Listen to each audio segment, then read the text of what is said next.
Okay, let's go to the next slide and talk about the epidemiology. What's the epidemiology of sudden cardiac death? Next slide, please. So most of the data come from the United States, and in the United States, the mortality is around 300,000 to 350,000 a year. 50% of sudden cardiac death happen out of the hospital, and 40% are unwitnessed. Sudden cardiac death increases with age. In fact, the majority, more 63% of death happen in adults more than 35 years of age, and it has a bimodal distribution. There is a peak from birth to 6 months of age, where the sudden cardiac death is termed as sudden infant death syndrome, or SIDS, and then another peak happens later in life from 45 years to 75 years. If you look at the gender and as well as the race distribution, where the more men than women have sudden cardiac death, the ratio is around 3:1, and it's more in African Americans or blacks than white, especially in out-of-hospital arrest, sudden cardiac death, as well as emergency room arrest. But in hospital, the whites, there are more whites than blacks.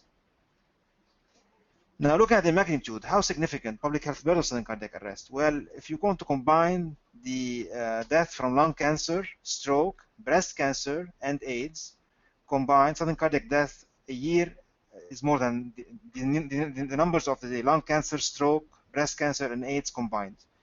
And the data from the US showed around 300,000 to 350,000 a year. In Western Europe, around 400,000 a year. And worldwide, the data varies from 3.5 million to 7 million a year.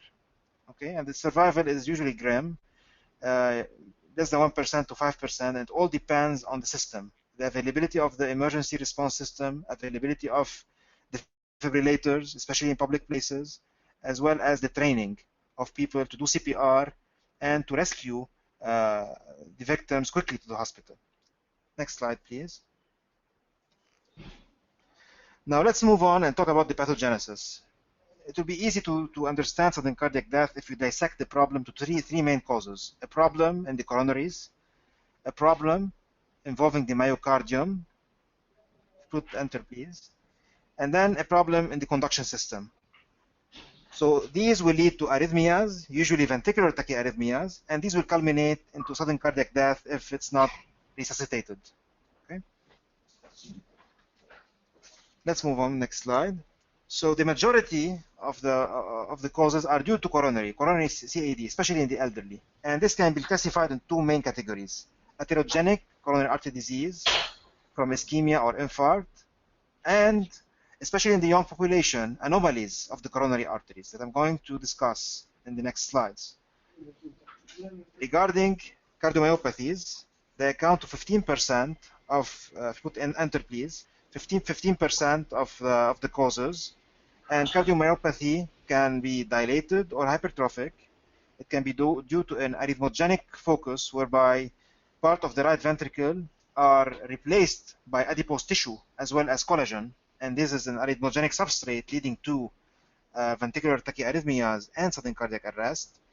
If there is any evidence of myocarditis and or infiltrative diseases from amyloid, sarcoid, or hemochromatosis. And 5%, can you please put enter, please? And 5% are due to conduction system problems due to long QT syndrome or short QT syndrome. And long QT syndrome can be both acquired or congenital.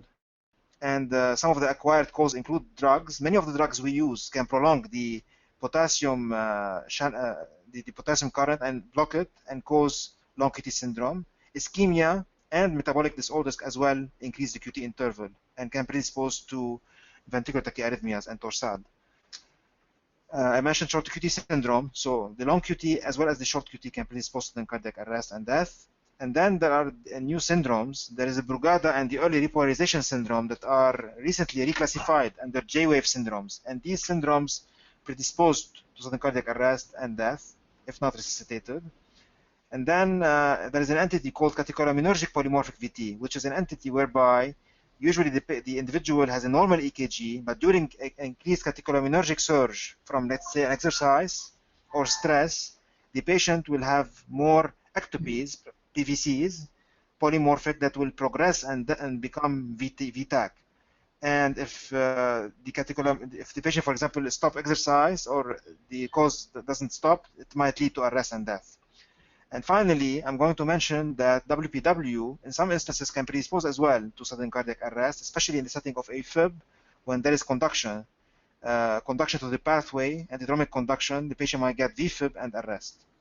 And this is a condition that can be treated and fixed as well by ablation. Next.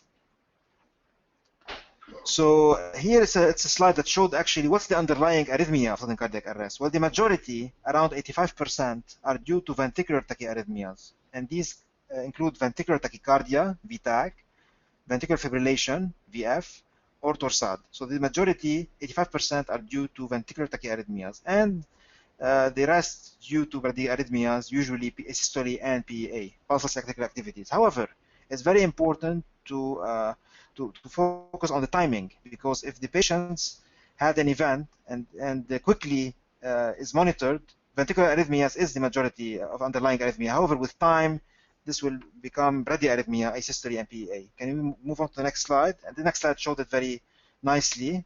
Next slide, please. So, can you go back? Let me. Okay, that's fine. So, okay. So next slide. Let me. Something happened here, and the slides. Okay. Next slide. Okay, next slide. Great. So this is a rhythm strip from an individual who had sudden death, and you see the timing. So initially and usually 4 minutes into a collapse, VF is identified in the majority of patients, and rarely we see bradyarrhythmias or asystole or PEA. However, as more time elapses, you see the strips how, like with time, it become basically PEA and asystole. So it all depends when is the patient being resuscitated. And it's very important to resuscitate the patient quickly. So whenever there is evidence of VF, to shock the patient very quickly, because later on, if it becomes PEA and asystole, then the chance of survival will become grim. And okay, next slide, please. So now I discussed epidemiology, I discussed pathogenesis. I'm going to move on with the causes of sudden cardiac death. Next slide. So for the causes, I'm going to start with the coronary, causes from the coronaries. Next slide. So CAD, enter please, next slide. Great. So I'm going to start with the main causes of sudden cardiac death due to coronaries. Enter please. Next slide. Okay, next slide. Okay, great. So this is the main cause of CAD, which is main cause of sudden cardiac death due to CAD. Basically, we have atherosclerosis, ischemia, then an infarct. We leave a scar. Enter, please. So we have a scar, and the scar. Can you please push enter? Great. So we have a scar. Enter, please. And the scar is a substrate for ventricular tachycardia and ventricular fibrillation, and this will lead to sudden cardiac death. Enter, please. So this is the sequence. We have ischemia, infarct, leading to scarring, VT, VF. Can you please enter? And this will lead to sudden cardiac death if not resuscitated. Okay. Now, in some patients, we have anomalous coronary arteries, and usually it's 1% of all patients who are undergoing coronary angiography. And in patients undergoing autopsy, 0.3% of sudden cardiac death are due to anomalous coronary arteries. And in patients who have anomalous coronary arteries, 30% will get sudden cardiac death as a complication. Regarding epidemiology and incidence, it's usually 0.5 per 100,000 a year in high school age athletes. And when we say anomalous coronary arteries, it's basically an entity whereby the origin of the left main coronary artery comes from the right coronary sinus, and the origin of the right coronary artery comes from the left coronary sinus. And the trajectory of the coronary artery is in between the pulmonary artery and the aorta. Okay. The most common anomaly is an anomalous left main artery coming from the right cusp. 70% 70% of patients will die suddenly before the age of 20, and usually it happens during or shortly after exertion. And they usually experience syncope or angina. Next slide, please. So this is a cartoon of the interarterial course. Here in this slide, we see the anomalous left coronary artery coming from the right coronary cusp. Okay, and this entity predisposes to sudden cardiac death. Enter, please. Okay, so this here we see on the arrow, the green arrow, the interarterial course of the left main artery, and then in the panel below it, we see the right coronary artery coming from the left cusp and having the interarterial course, and also this entity predisposed as well to sudden cardiac arrest. So I discussed atherogenic CAD, coronary artery disease. I discussed anomalous coronary arteries. Now I'm going to move on to the cardiomyopathies. Next slide, please. So talking about the cardiomyopathies, cardiomyopathy is the major independent predictor of total as well as sudden cardiac death in patients who have both ischemic and non-ischemic cardiomyopathy. If you look at patients who have cardiomyopathy and divide them by NYHA class, New York Heart Association classes, in NYHA class 2, the majority will end up dying from sudden cardiac death. In class 3, 30% to 50% will die sudden cardiac death, but the other will die from pump failure. And in NYHA class 4, usually they die from pump failure, basically decreased cardiac output. So in NYHA class 2 and 3, the significant number of patients will die from sudden cardiac arrest. And usually the ejection fraction is low, less than 35%, less than 30%. The risk of sudden cardiac death increases 30% over 1 to 3 years. That's why most of the guidelines now recommend that those patients require a defibrillator, an implantable cardioverter defibrillator, after having an optimal medical regimen, treatment. Okay, next slide. So I'm going to start with the non-ischemic cardiomyopathy. Okay, I discussed already ischemic cardiomyopathy. Ischemic is due to scar from the CAD and causes VTVF. Non-ischemic, it has many causes, many underlying etiologies, whether it's inflammatory, infiltrative, or genetic, familial, from mutations. The most notable is lamin AC mutation, as well as glycogen storage diseases. All of these will lead to cardiomyopathies and lead to sudden cardiac death. Can you go back, please? So 10%, it accounts for around 10% sudden cardiac death in adults. And the mortality can vary between 10 to 50% annually. And usually the poor ejection LV systolic function and the ventricular tachyarrhythmias, non-sustained VTAC, will increase the risk of sudden cardiac death. And many of those patients will have ventricular tachycardia and bundle branch reentry, and many of those arrhythmias can be treated pharmacologically, but as well as with ablation. Now that the cardiac electrophysiology field has improved and evolved over the last several years, now we are able to go put catheters, go inside the ventricle, try to map and localize where is the focus coming from, and get rid of it by radiofrequency energy. Okay. And I have to mention that in those patients with cardiomyopathies, many of those patients are on diuretics. Can we go back, please, to the previous slide? They are on diuretics like Lasix, Burinex, and diuretics will lead to electrolyte abnormality. Next slide. Okay, can you go back? Just one click. Yeah, so they are on Lasix, Burinex. This can cause electrolyte abnormality, predisposing them to tachyarrhythmias, and they are on medication as well. They can have also proarrhythmic effect, especially if they are also on antiarrhythmic. They can also, in some settings, predispose to arrhythmia. Next slide. Now I discussed already ischemic, non-ischemic. I'm going to move to hypertrophic cardiomyopathy, which is actually the main cause of sudden cardiac death in the young population. So in young adults, and when we say young, usually when we refer to less than 35 years of age, the number one cause of sudden cardiac death is due to hypertrophic obstructive cardiomyopathy, and it's an autosomal dominant disease. It's the incidence around 1 in 500, and it has a risk of sudden cardiac death that can vary between 1 to 4% a year. Those patients will have a thick septum, hypertrophied myocyte, and collagen and scarring between the myofibril that is actually a substrate for re-entry for ventricular tachycardias. Previous researchers have shown that some risk factors predispose to cardiac death in patients with hypertrophic cardiomyopathy. What are the risk factors? Well, family history is very important, especially if we have history of a first degree relative with sudden cardiac death. Two, the thickness of the septum is very important. If we have hypertrophy more than 3 centimeters, it predisposes to cardiac death. If you have a history of syncope, it also predisposes to cardiac death. And if on monitor we have evidence of non-sustained VTAC, it predisposes as well to cardiac death. And in those patients who have a family history, first degree relative, a thick ventricle, history of syncope, unexplained syncope, and non-sustained VTAC, it's recommended that to put an ICD, a defibrillator, to prevent sudden cardiac death. Okay. Next slide.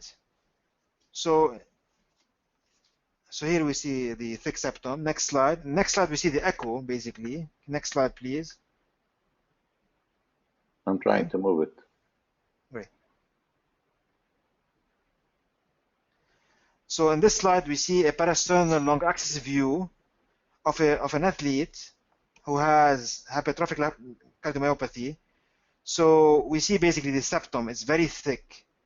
It's more than 3 centimeters, and it's abutting on the mitral valve, and all this thickness is hypertrophy of the muscle as well as collagen that causes ventricular arrhythmias.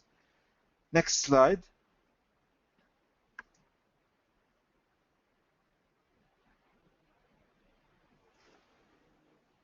Okay. So in this slide, basically, we see like a pyramid.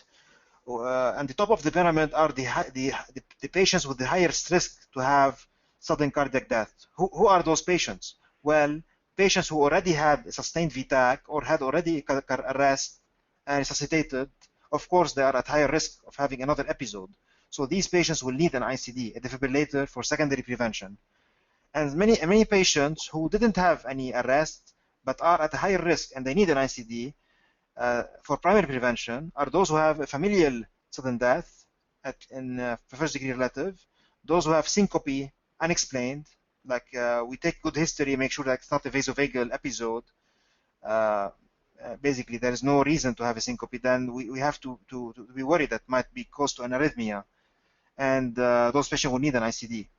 Those patients who have on Holter non-sustained episodes of VTAC, then they need also a ICD.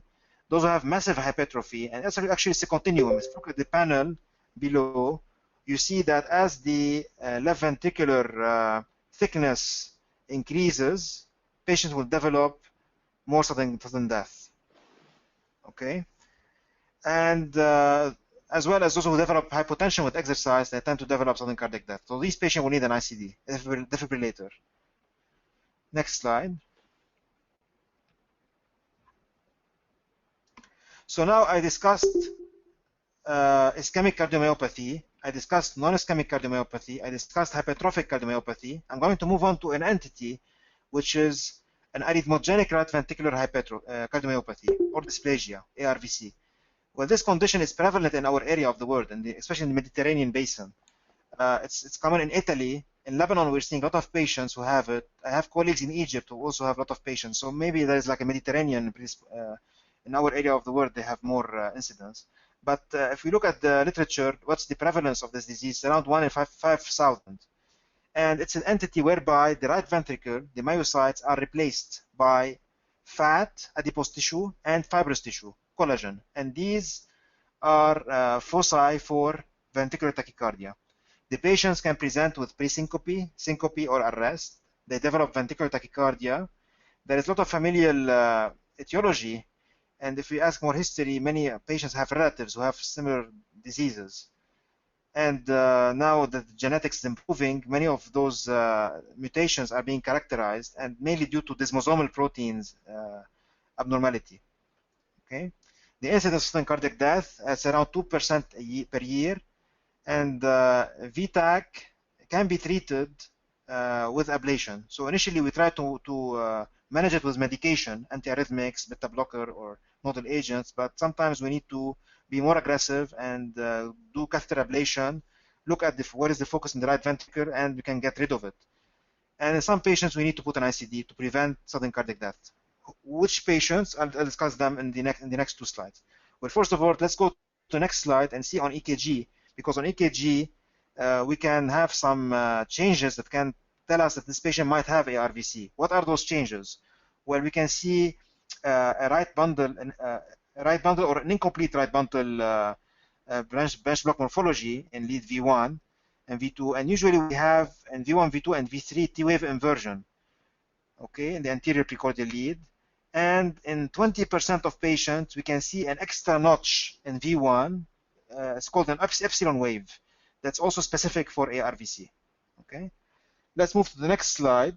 There was a large clinical trial that followed patients with ARVC. Next slide, please. And those patients were from Italy, Northern Italy, and Boston, Tufts University.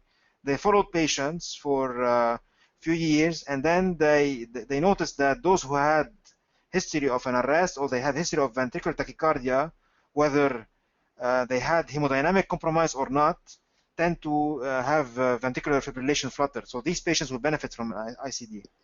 Okay, implantable cardioverter defibrillator. This is called the Darwin study. Okay, so now I discussed the etiologies cardiomyopathies. I discussed the coronaries, and now I'm going to move on to the last part of the causes, which are the conduction problem or channelopathies. And in this entity, we have several diseases.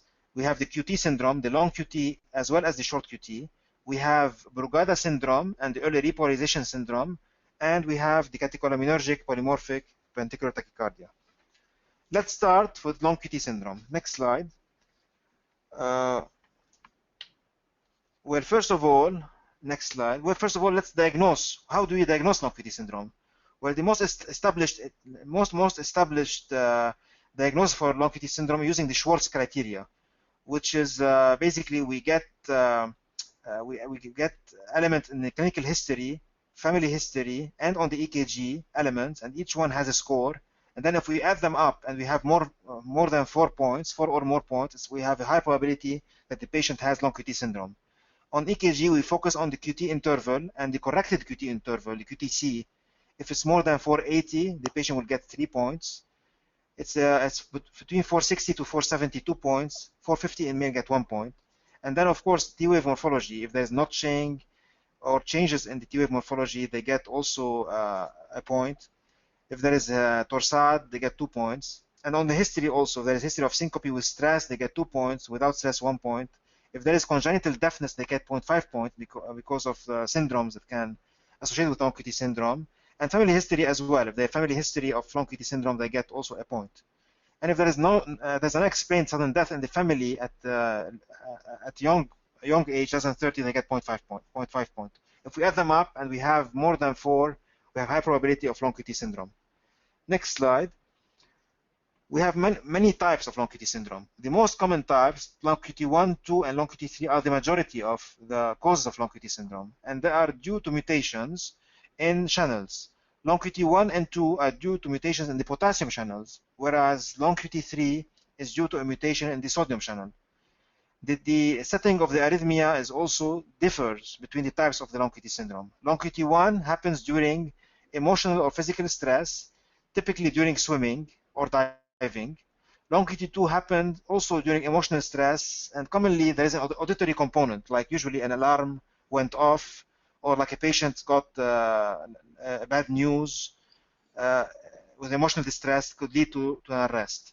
Long QT 3 usually happened, the arrest and death usually happened at rest, and many patients happen during sleep. They sleep and then they don't wake up from their sleep. Okay, let's go to the next slide. The next slide shows how we can differentiate long QT 1, long QT 2, and long QT 3 based on the EKG. Looking at the T wave, so here you can see EKG with the P wave, QRS, and T wave. Looking at the T wave, you can differentiate them even without doing a genotype. In fact, long QT 1, you see a broad-based T wave. Long QT2, you see the T wave is very small, and usually it's bifid or choppy T wave. Long QT3 is characterized by a very long isoelectric ST segment. Okay, so each one has a signature on EKG, and sometimes on EKG you can diagnose which type you're dealing with. Okay, next slide. And as I've discussed before, the triggers for the long QT syndrome varies between the three subtypes. Long QT1 is mainly during physical activity, and usually it's swimming or diving. Long QT2 usually with emotional distress, auditory stimuli, and long QT3 happens asleep during inactivity. Okay. Next slide, please. Regarding risk stratification, which patients are at high risk of sudden cardiac death with long QT syndrome? There was a study by Servia Priori in Italy, published in the New England a few years ago, that showed that the highest risk for arrest in those patients are those who have very prolonged QT interval. In fact, when we say very prolonged, like long, we're talking about QT corrected more than 500, especially in more than 500, and especially in long QT1 and 2, and also in long QT3, especially in men. So these are the highest risk to develop sudden cardiac arrest. Okay. Next slide. And usually the management, regarding the management of long QT syndrome, so typically it relies, next slide please, on exercise restriction and beta blockers. Typically in long QT1 and 2. Long QT3, there is a big debate. Beta blocker is not very helpful in long QT3, but long QT1 and 2 beta blocker is helpful, and usually it's important to give the non-selective beta blocker, not the selective one. So like medications like nadolol would be something to consider, or if it's not available, you can consider the non-selective beta blocker propranolol or Inderal. Long QT3, since it's due to a sodium channel mutation, gain of function, so blocking this channel has been shown some benefit in this category. And then ICDs is reserved to the highest risk subgroups, those who are already on beta blocker and have an event, or those who are young, for example, less than 5 years of age, they had syncope. So these patients need an ICD. And there are some syndromes, the Jervell-Lange-Nielsen syndrome, whereby they have long QT and they have syndactyly as well. This is a very this disease can be very arrhythmogenic, and those patients will need an ICD to be placed. Also, as I've shown in the previous slide, those who have long QT syndrome, especially if it's corrected more than 500, they are at higher risk to have an event. So these patients, we should consider putting a defibrillator. Okay, and also males with long QT syndrome, also they can develop an arrest. Family history usually is not by itself doesn't basically stipulate putting an ICD. So if we just have a patient with long QT syndrome with a family history, it's not by itself an indication to put an ICD. Okay. Next slide. Now I talked about long QT syndrome. I'm going to move to the short QT syndrome. So we are now at the other extreme. Instead of dealing with the very prolonged QT interval, now we're dealing with the short QT interval. So by short, we mean by in males less than 360 milliseconds, and females less than 370. And in the diagnosis, usually if you have a QT corrected less than 300. Typically, we have a very short QT, whereby as soon as there is an S wave, we see the T wave following it very quickly. And I'll show you in the next slide example. Those patients will have tachyarrhythmias, VTAC, VF. Usually they have a totally normal heart. On echo, it's totally normal. And basically they have tachyarrhythmia, they can have sudden cardiac death. Next slide, please. The next slide shows some examples of patients who have short QT syndrome. And if you look at them, for example, look at the right panels, you see in the precordial leads, as soon as you have S wave, you have basically very quick T wave. It's very short, the QT is very short. You have very quick repolarization, and this will predispose to ventricular tachyarrhythmia, sudden cardiac death. Okay. Let's move to the next slide, talk about some management. How do we manage? Dr. Marwan, yes. Yes. Our time is up. We are at 6:32. Okay. And you have given us a fabulous lecture as a cardiac surgeon who is familiar with the problems of the heart. I have learned a lot from you. And I want to open the questions to any of our colleagues online. Okay. I want to start by asking the following question. What are the pearls that one should take away on quick points to remember of who are the patients in a general practice that I should refer to an EP physiologist because I'm afraid of sudden cardiac syndrome? You know, kind of give me the quick rundown. Exactly. So first of all, if you have a patient with cardiomyopathy, and typically those patients will have an echo. So if you have an echo and we have a low systolic function, ejection fraction less than 35%, these patients, you should refer them to an electrophysiologist. Because if the ejection fraction remains less than 35%, despite being on a beta blocker, despite being on an angiotensin receptor blocker or ACE inhibitors, then they need to have a defibrillator because they are at higher risk of having sudden cardiac arrest.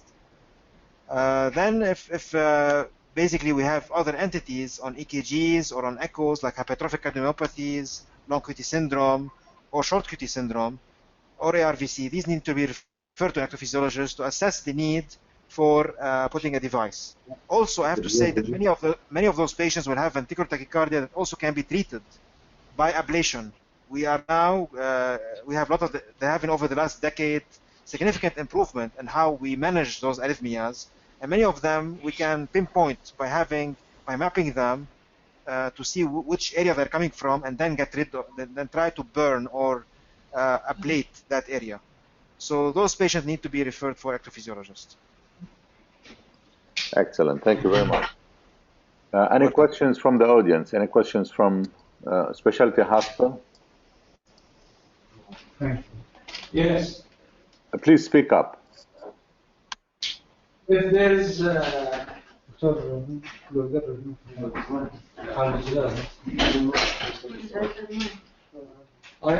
ask if there is a relation between the thickness of the ventricle and hypertrophic cardiomyopathy and arrhythmia, and with which time we can intervene surgically to decrease arrhythmias.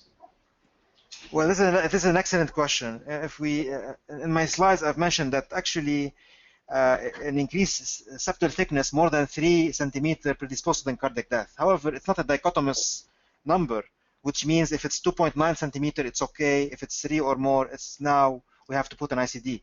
It's a continuum.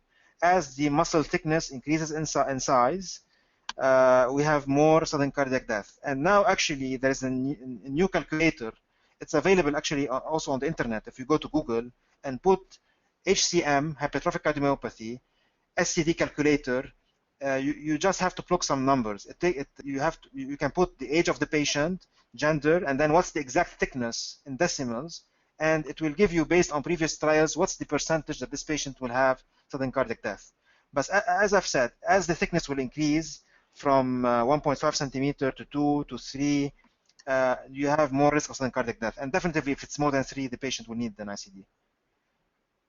But sometimes you can get like a patient with 2.5 who have some PVCs and then some borderline other substrate, then you will need to put an ICD as well in those patients. Okay.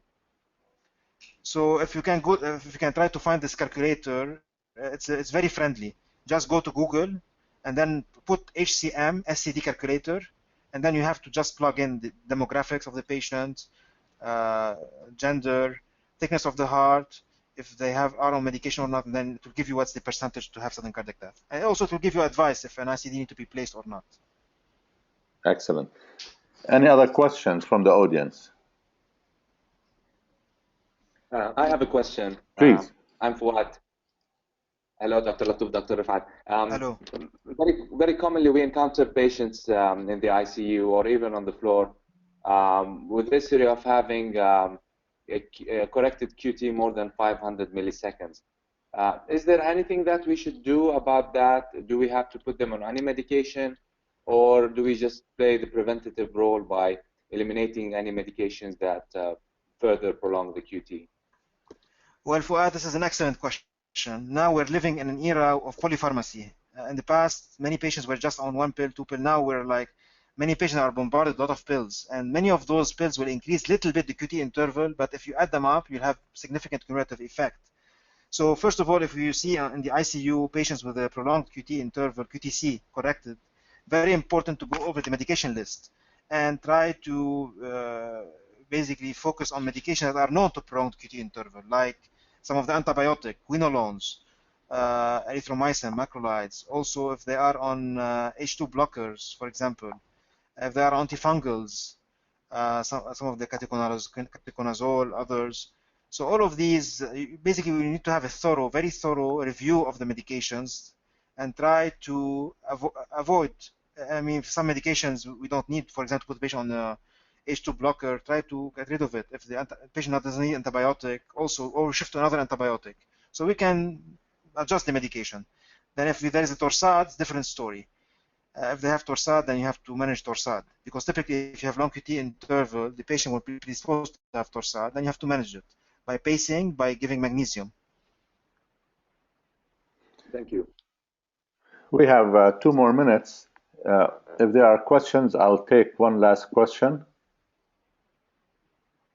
If not, I want to thank Dr. Marwan very much for an outstanding presentation on a very complex topic that deserves further conversation. And I want to pose a question to Dr. Marwan. Sure. Dr. Marwan, is there a society for electrophysiology in the Arab world? And if so, how often does it meet? Well, this is an excellent question.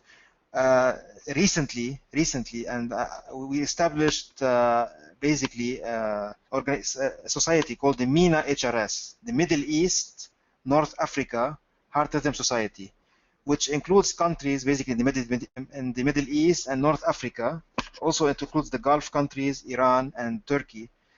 We are going to meet, actually. I put a proposal a few months ago for a session at the main Heart Rhythm Society meeting in San Francisco.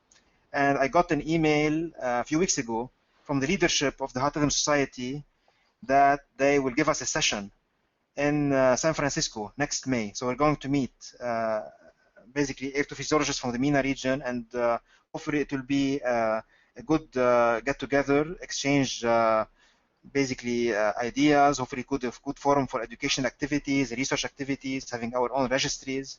So hopefully we're going to build on this. Wonderful. And of course, if any interested participants would like to join us, I'm happy to be in touch and then also include them in the group. Wonderful. I look forward to follow up with you on this issue as I perform surgical procedure for these problems. Dr. Marwan and dear guests, thank you very much for our outstanding session. We will send a follow-up email on the second lecture that Dr. Marwan will give to us.